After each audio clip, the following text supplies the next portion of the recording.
अस्सलाम वालेकुम and welcome back. आज एक और टॉपिक है बॉन्डिंग का इफ़ेक्ट कंपाउंड के प्रॉपर्टीज़ पर।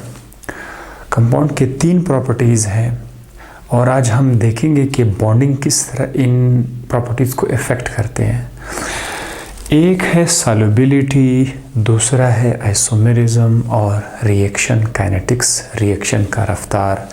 ये 3 प्रॉपर्टीज़ इफ़ेक्ट हो जाती है, मुतासिर हो जाती है किस चीज़ से? बॉन्डिंग से। आपको पता है कि कोई मॉलिक्यूल या कंपाउंड में एक एटम है ए और दूसरा एटम है बी, फ़र्ज़ करते हैं इनके दरमियान क्या मौजूद है? इनके दरमियान बॉन्ड मौजूद है। और ये जो बॉन्ड है मुख्तलिफ़ कंपाउंड में मुख्तलिफ़ बॉन्ड होते हैं। किसी में आयोनिक बॉन्ड है तो किसी में कोवेलेंट बॉन्ड है।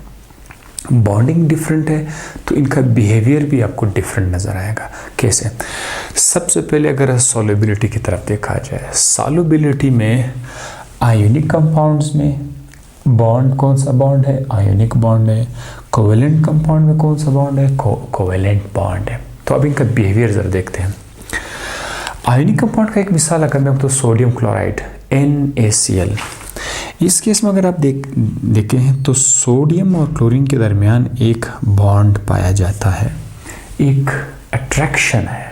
एक इस सोडियम क्लोराइड के क्रिस्टल को जब आप पानी में डाल देते हैं तो पानी क्या करते हैं? पानी इन सोडियम और क्लोरीन को एक दूसरे से अलग कर देते हैं। एक दूसरे से अलग कर देते हैं तो क्या होगा? सोडियम अलग हो जाएगा, क्लोरीन अलग हो जाएगा।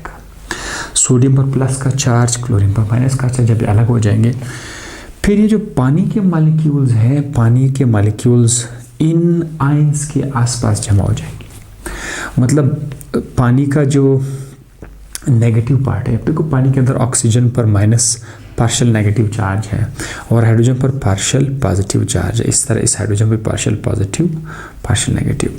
तो जो पॉजिटिव आयंस है उन पर पानी का जो ऑक्सीजन है वो इनके साथ एक किस्म का अट्रैक्शन बना लेता है। मतलब नेगेटिव पॉजिटिव के साथ एक अट्रैक्शन बन जाए। इस तरह सोडियम के आसपास पानी के मॉलिक्यूल अपने आप को इस तरह अरेंज कर लेते हैं कि उनका ऑक्सीजन सोडियम आयन की तरफ हो जाता है।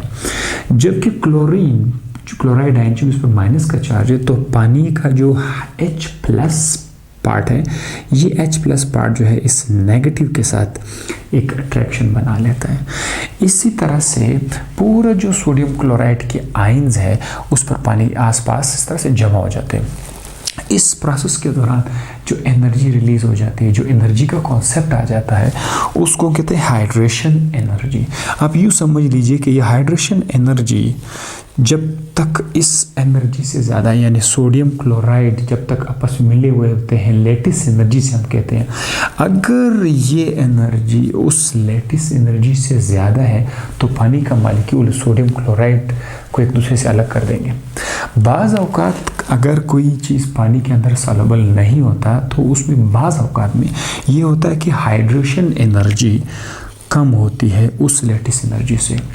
अगर किसी क्रिस्टल को तोड़ना है पानी ने, तो पानी का जो हाइड्रेशन एनर्जी है वो ज़्यादा होना चाहिए। वो ज़्यादा होना चाहिए किस चीज़ से? लेटिस एनर्जी से। लेटिस एनर्जी में ये जो आपका कोई सोडियम कोई आयनिक कंपाउंड है, उसके अंदर जो एटम्स एक दूसरे के साथ इस तरह से मिले हुए हैं, उनके आपस जो बॉन्डिंग है, उन बॉन्डिंग की वजह से जो एनर्जी है वो है लेटिस एनर्जी। तो लेटिस एनर्जी से हाइड्रेशन एनर्जी का होना ज़्यादा लाजमी है, ज़्यादा होना लाजमी है। अच्छा, इस तरह यहाँ पे आपने देखा कि आयनिक कंपाउंड पानी में इतना जल्दी क्यों सॉल्युबल है? Because of the ionic bond, because of the ionic bond. अब अगर आप कोवेलेंट कंपाउंड की तरफ आ जाएं, कोवेलेंट कंपाउंड में भी एटम्स मिले हुए हैं आपस में, लेकिन अब इसके दरमियान आयनिक बॉन्ड नहीं है, वो कोवेलेंट बॉन्ड है। अगर आप देखें ये जस्ट एक मीथेन है और ये एक ब्यूटेन है, यानी ये sorry this is not CH4, this is CH3 और इसको कर देते हैं CH2। ओके, तो इस केस में ये वाले जो कंपाउंड है ये पानी के अंदर सॉल्युबल नहीं है, सॉल्युबल नहीं है। उसकी वजह क्या है कि इस एज सच कोई केस है ही नहीं कि कोई इंटरेक्शन बन जाए। अलबत्ता बाज़ कोवेलेंट कंपाउंड्स पानी के अंदर अगर सोल्यूबल हो भी जाते हैं, जैसे कि ये मेरे पास इथेनॉल है, ये पानी के अंदर सोल्यूबल है। वो क्यों?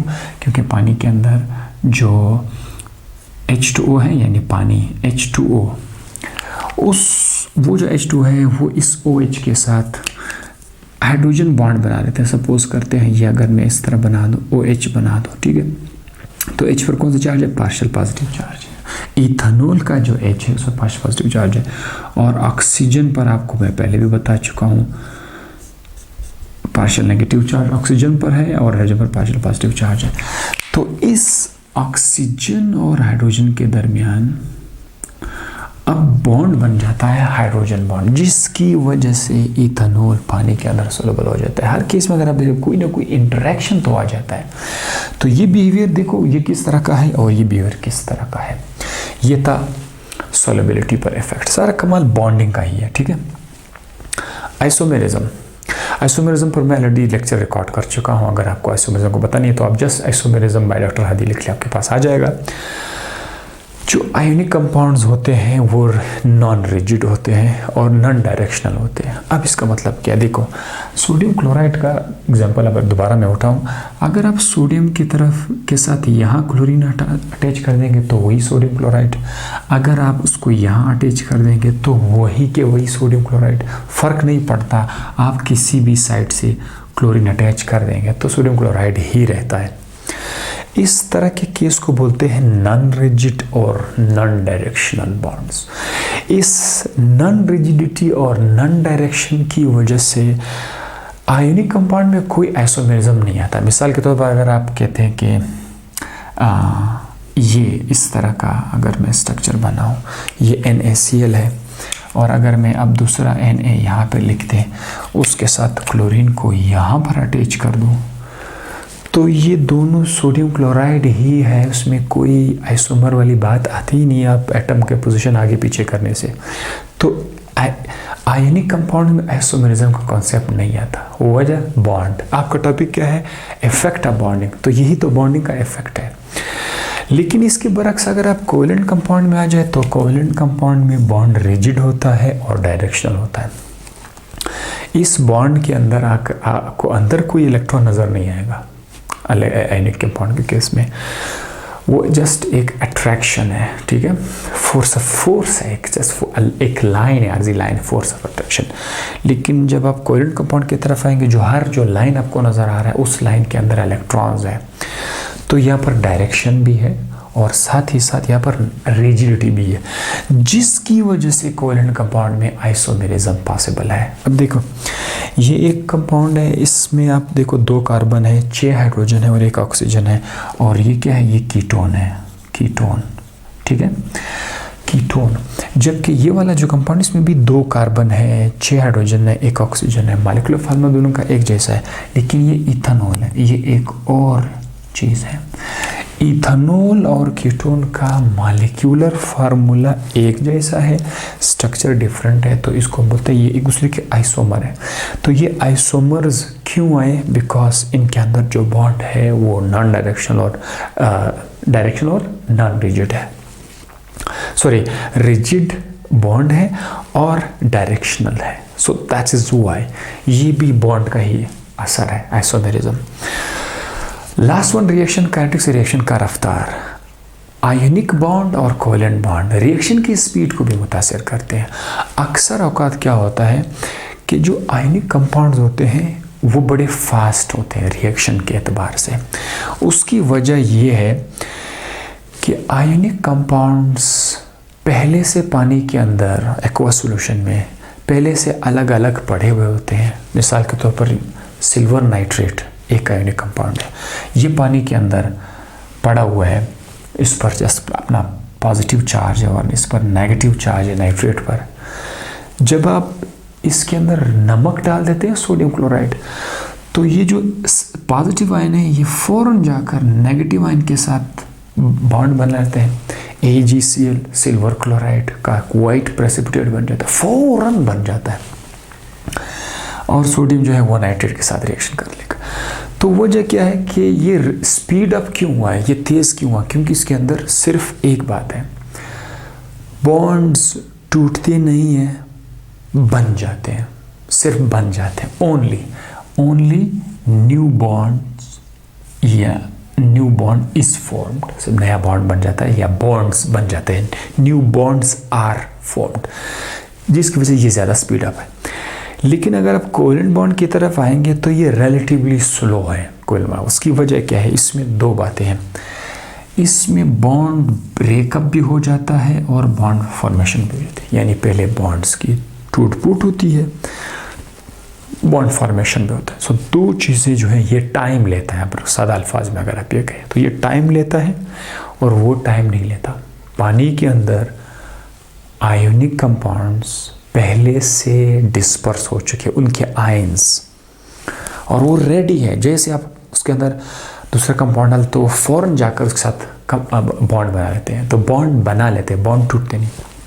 कोवेलेंट कंपाउंड में ये स्लो इसलिए होता है कि पहले उनके अंदर बॉन्ड टूट जाते हैं, फिर नए बॉन्ड बन जाता है। As a result covalent compounds slow हो जाते हैं रिएक्शन के एतबार से, स्पीड के एतबार से, और आयनिक कंपाउंड्स जो है ना वो फास्ट हो जाते हैं। तो इसके साथ ही आज के लेक्चर में आपने आज देखा कि बॉन्डिंग किस तरह से इफ़ेक्ट करते हैं कंपाउंड की प्रॉपर्टीज़ को। सॉल्युबिलिटी में आपने देखा कि आयनिक कंपाउंड जो है पानी के अंदर बहुत जल्दी सॉल्युबल हो जाते हैं, उसकी वजह से हाइड्रेशन एनर्जी का ज़्यादा होना लैटिस एनर्जी से। फिर आपने आइसोमेरिज्म में देखा कि आयनिक कंपाउंड्स के अंदर जो बॉन्ड्स होते हैं वो नॉन डायरेक्शनल होते हैं, जिसकी वजह से, और जब वो रिजिड भी नहीं होते हैं, जिसकी वजह से उनके अंदर आइसोमेरिज्म पॉसिबल नहीं होता। जबकि कोवेलेंट कंपाउंड में आइसोमेरिज्म है क्योंकि उसके अंदर बॉन्ड क्या था, रिजिड था और डायरेक्शनल था। रिएक्शन काइनेटिक्स के एतबार से आपने देखा कि जो आयनिक कंपाउंड्स होते हैं वो उनका रिएक्शन जल्दी होता है क्योंकि उसमें बॉन्ड्स बन जाते हैं, नए बॉन्ड्स बन जाते हैं और टूटने के चांसेस नहीं होते। जबकि कोवेलेंट कंपाउंड में दोनों असरात होते हैं, बॉन्ड टूटते हैं और फिर नए बॉन्ड बन जाता है। सो ये था effect of bonding on the properties of compounds. Next topic में आपसे दोबारा मुलाकात होगी, तब तक के लिए अपना ख्याल रखिएगा। अल्लाह हाफिज़।